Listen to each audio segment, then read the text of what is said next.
Siempre me ha impresionado la forma en que Dios usa a sus profetas para anunciar lo que vendrá. Y una de las profecías más impactantes del Antiguo Testamento es la que encontramos en Malaquías 3, 1, 4. Nos habla de un mensajero que vendrá a preparar el camino, un enviado de Dios que allanará el sendero para la llegada del Señor. En aquellos tiempos, Israel estaba sumido en la indiferencia espiritual. La adoración se había convertido en una rutina vacía, y los sacerdotes ofrecían sacrificios sin reverencia. Malaquías, el último profeta del Antiguo Testamento, fue enviado a confrontar esta decadencia y anunciar que algo grande estaba por suceder. Dios no había olvidado a su pueblo, y pronto enviaría un mensajero que prepararía el camino para el Señor.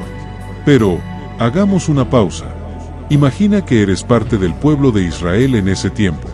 La incertidumbre te rodea, los sacerdotes ya no inspiran confianza, la conexión con Dios parece lejana. De repente, surge un profeta, un hombre con un mensaje urgente. Dios está por enviar a su mensajero. Prepárate.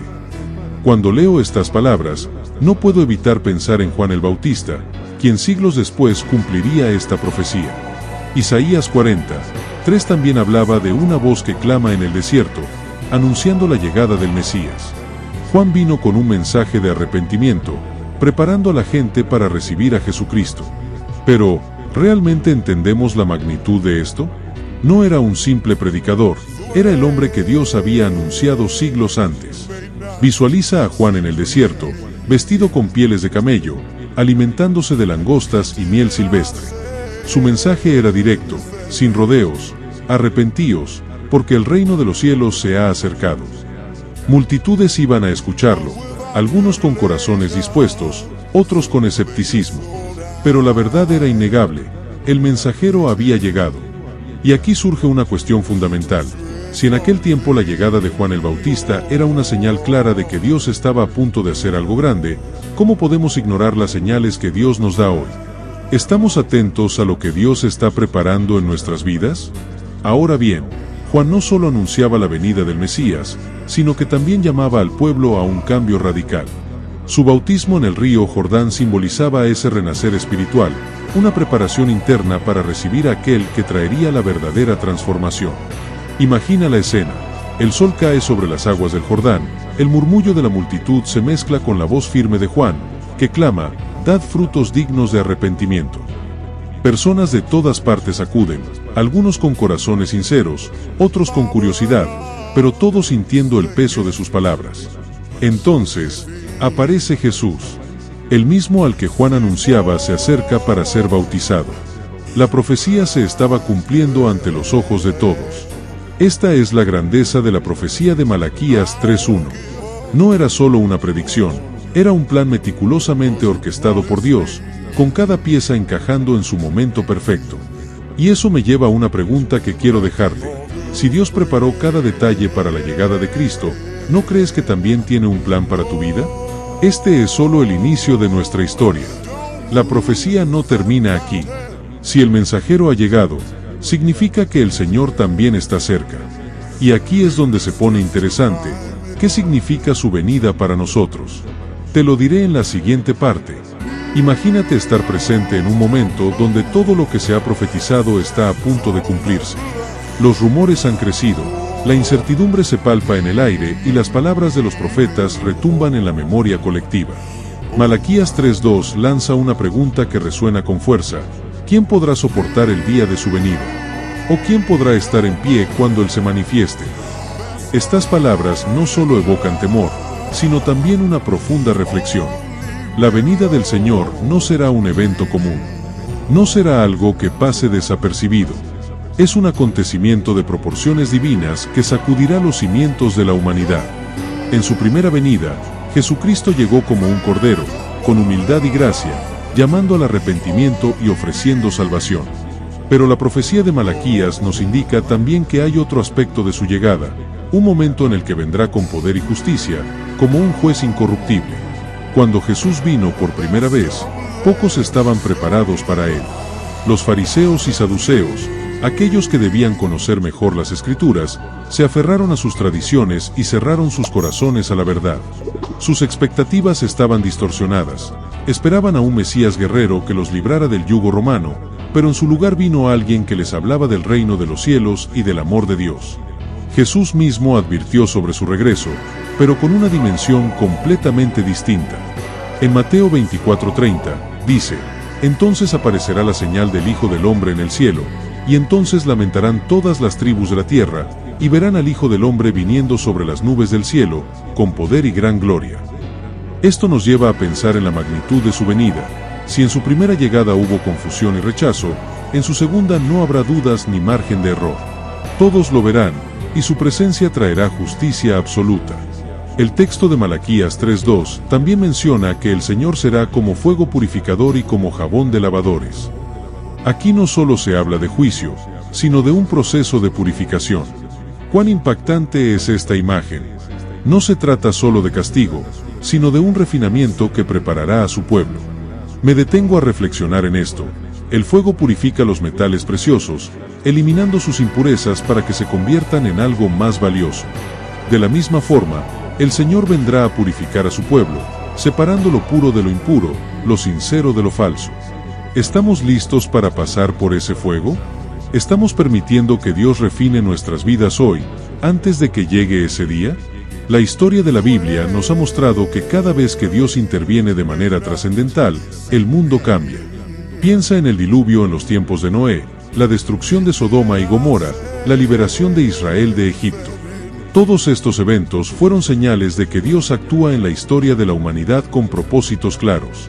La venida del Señor será el evento culminante, el momento donde todo será revelado y donde no habrá escapatoria para quienes han rechazado su gracia.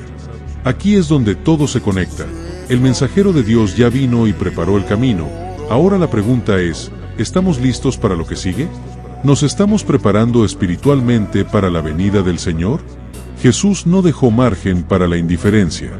En Lucas 21, 34-36 nos advierte: «Mirad también por vosotros mismos, que vuestros corazones no se carguen de glotonería y embriaguez y de los afanes de esta vida, y venga de repente sobre vosotros aquel día».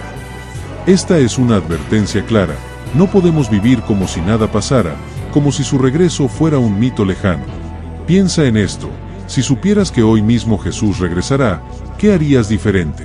¿Cambiarías tus prioridades? ¿Buscarías más de Él? La profecía de Malaquías nos invita a la preparación, a la reflexión y sobre todo, a una decisión. Porque no hay punto medio. O nos preparamos para recibirlo, o nos sorprenderá su venida sin estar listos. ¿Y tú, estarás en pie cuando Él se manifieste? Pero aquí no termina la historia. Hay algo más que debemos entender. La venida del Señor no solo es un evento de juicio, sino también un proceso de transformación. Dios no solo viene a juzgar, sino también a purificar. Y en la siguiente parte exploraremos lo que significa ese fuego refinador que Dios usa para preparar a su pueblo. Desde tiempos antiguos, el fuego ha sido un símbolo poderoso de transformación. Lo vemos en la fundición de metales, en la purificación de objetos sagrados, en la llama que consume lo impuro dejando solo lo valioso. Y en Malaquías 3:3 encontramos una imagen similar aplicada al pueblo de Dios. Se sentará como refinador y purificador de plata, purificará a los hijos de Leví, y los afinará como a oro y como a plata, y traerán a Jehová ofrenda en justicia. Esta no es una purificación común. No se trata de un simple acto de limpieza externa, sino de un proceso profundo que requiere tiempo, calor y a veces, dolor. Al igual que el orfebre que somete la plata a temperaturas extremas para eliminar sus impurezas, Dios somete a su pueblo a pruebas que revelan y eliminan todo aquello que no pertenece a su reino. Pero aquí surge una pregunta clave: ¿por qué Dios necesita refinarnos? La respuesta está en nuestra naturaleza. A lo largo de la historia, Israel demostró que, sin disciplina, su corazón se desviaba con facilidad. Se entregaban a la idolatría, a la corrupción y a la injusticia. Dios, en su amor, los refinó una y otra vez, usando la cautividad, el exilio y la persecución para llevarlos de vuelta a Él. Imagina por un momento a un orfebre trabajando la plata. No la saca del fuego antes de tiempo.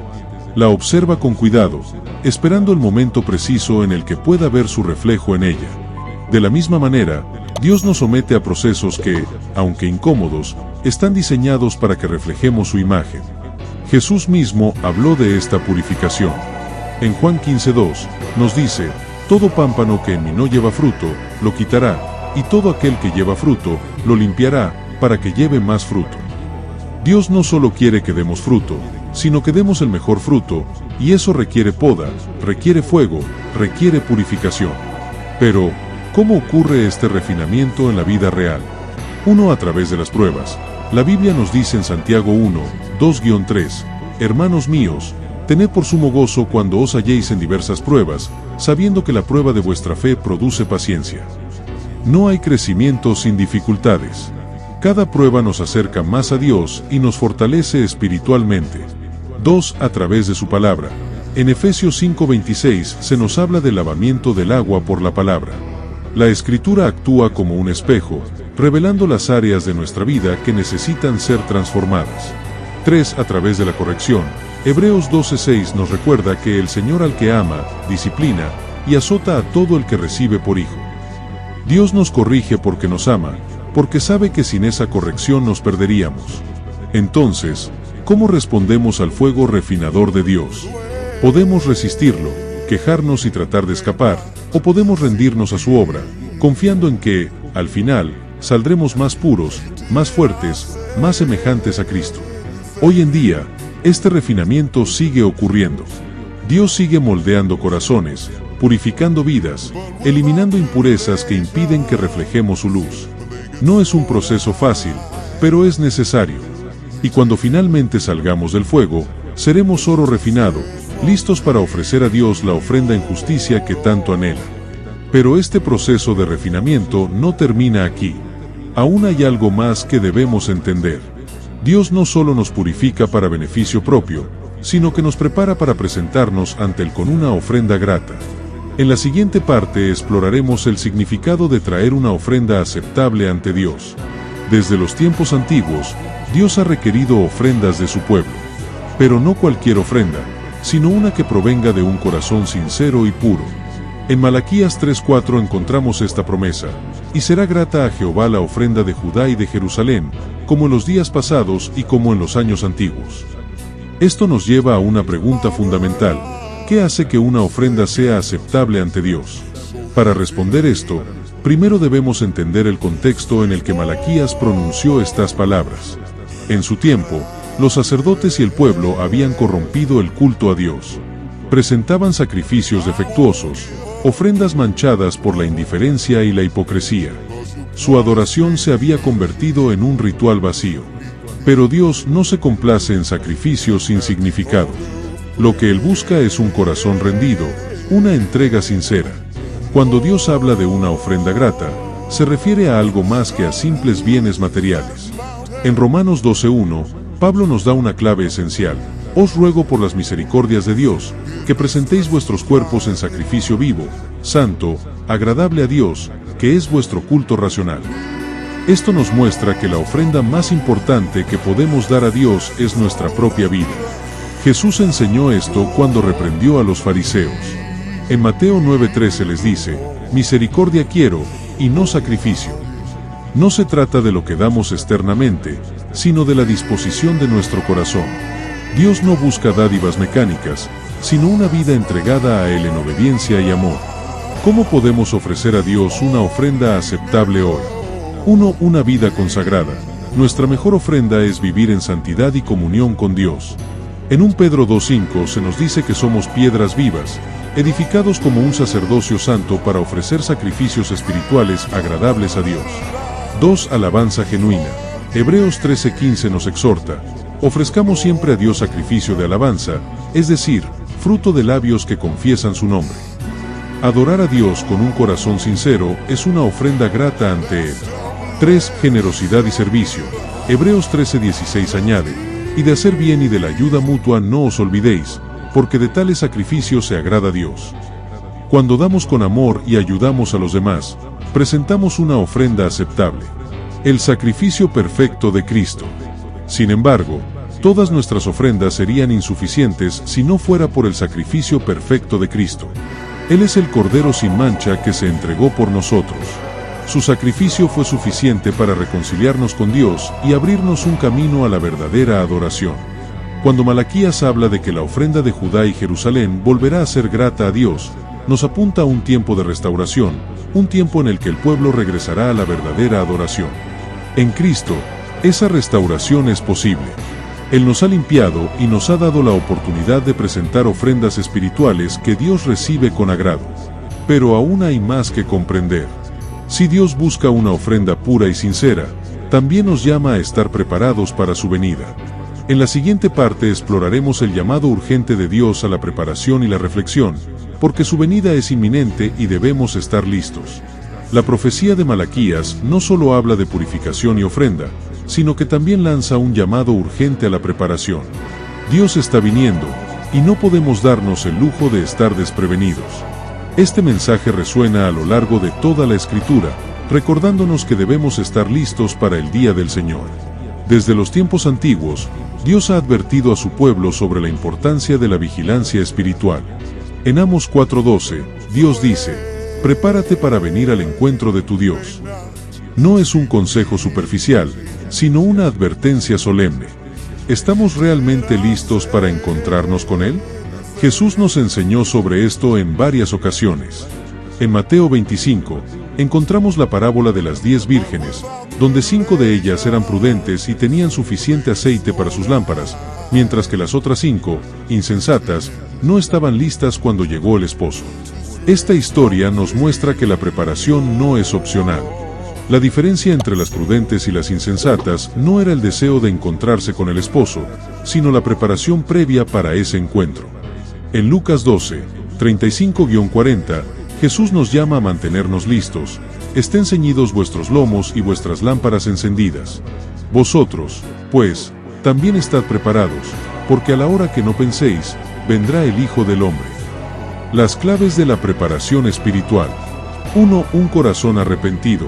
La preparación comienza con un corazón contrito. En Hechos 3:19 se nos exhorta: arrepentíos y convertíos, para que sean borrados vuestros pecados.